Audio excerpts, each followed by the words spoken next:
भगवते वासुदेवाय। कल अधिक मास समाप्त हो गया है।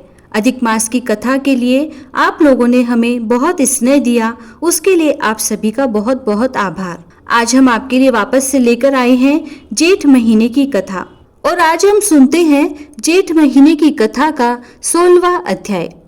स्कंद जी बोले कि हे विप्रो, उसके पश्चात राजा भगीरथ निष्कंटक राज्य कर अपने पूर्व पितरों के समाचार सुनकर अत्यंत उदासीन हो गए और समस्त राज्य तथा कोश को अपने पितामह राजा सगर के अधीन कर उनकी आज्ञा लेकर दारुण तप करने के लिए निमित्त तपोवन को चले गए। श्री शिवजी को प्रसन्न करने के लिए निराहार रहकर स्थिर चित्त से पंचाक्षरी विद्या ओम नमः शिवाय का जप करने लगे तथा 10 वर्ष पर्यंत दिन रात एक पैर से स्थित रहकर जल मात्र आहार करके तथा वायु पीकर तप करने लगे। इस प्रकार तप करते हुए जब राजा भगीरथ को बहुत समय बीत गया, तब भक्त वत्सल श्री शिवजी महाराज स्वयं वहां आकर प्रकट हुए। भगीरथ की भक्ति के वशीभूत होकर जब वर देने के लिए श्री शिवजी महाराज स्वयं वहां पर आए, तब राजा भगीरथ ने शिवजी को देखकर और प्रणाम करके उच्च स्वर से मधुर वचन बोले। भगीरथ कहने लगे कि हे शिव शंभो, आपको नमस्कार है। हे सबको सुख देने वाले हे जगन्नाथ, आपको नमस्कार है। हे विश्व के सर्जनहार रजोगुण स्वरूप, आपको नमस्कार है। हे पालनहार सत्व गुण स्वरूप, आपको नमस्कार है। हे सबके पालनहार कर्मों के फल दाता, भुक्ति और मुक्ति के दाता, मन कर्म वचन स्वरूप ब्रह्मी भूत, आपको नमस्कार है। वायु को अंदर रोककर ध्यानशाली योगी लोग जिस निरीह शंभु को देखते हैं, उन सदा शिव को सदैव नमस्कार है। स्कंद जी बोले कि हे ब्राह्मणों, इस प्रकार भगीरथ की स्तुति से प्रसन्न होकर शिवजी बोले कि हे राजन, हम तुमसे बहुत प्रसन्न हैं, तुम वर मांगो।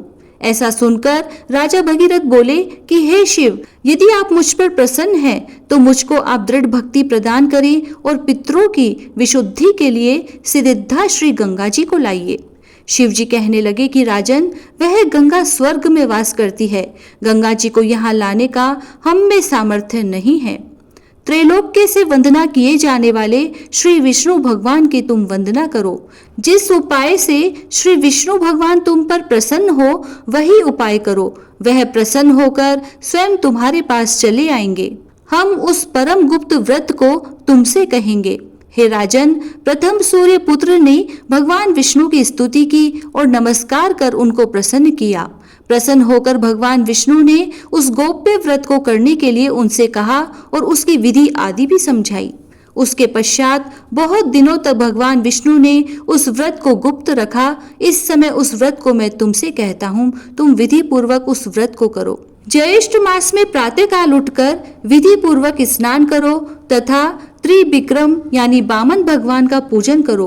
पंचांगनी का सेवन, ब्राह्मणों को दही चावल का दान और श्रेष्ठ जलदान करो। इस प्रकार 1 मास तक व्रत करने से भगवान प्रसन्न होंगे और समस्त पापों का नाश करने वाली उस स्वर्ग वाहिनी गंगा को लाएंगे। श्री शिव जी के वचनों को सुनकर राजा भगीरथ ने शिवोक्त व्रत को किया।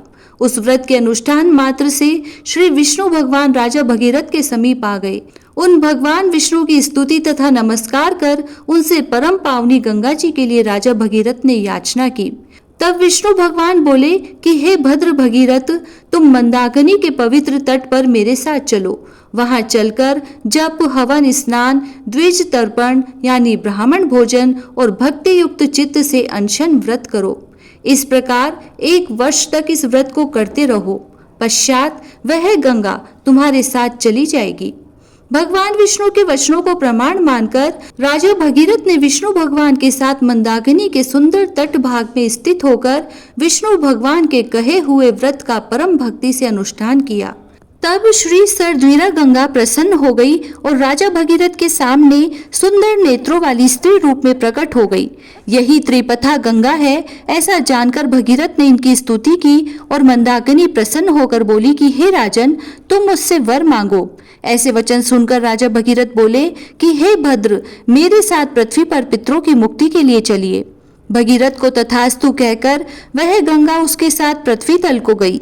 एकम के दिन प्रकट होकर दशमी के दिन प्रवाह रूप हो गई और लोगों को पवित्र करने के लिए पृथ्वी पर अवतीर्ण हुई। तत्पश्चात भगीरथ ने श्री गंगा जी के दिव्य जल से अपने पितरों को पलावित किया। गंगा जल से पलावित वे सब भस्म राशि सगर के पुत्र दिव्य देहधारी होकर बैकुंठ को गए। इति श्री ज्येष्ठ महात्म्य में गंगा अवतीर्ण 16वां अध्याय समाप्त हुआ। जय श्री राधे।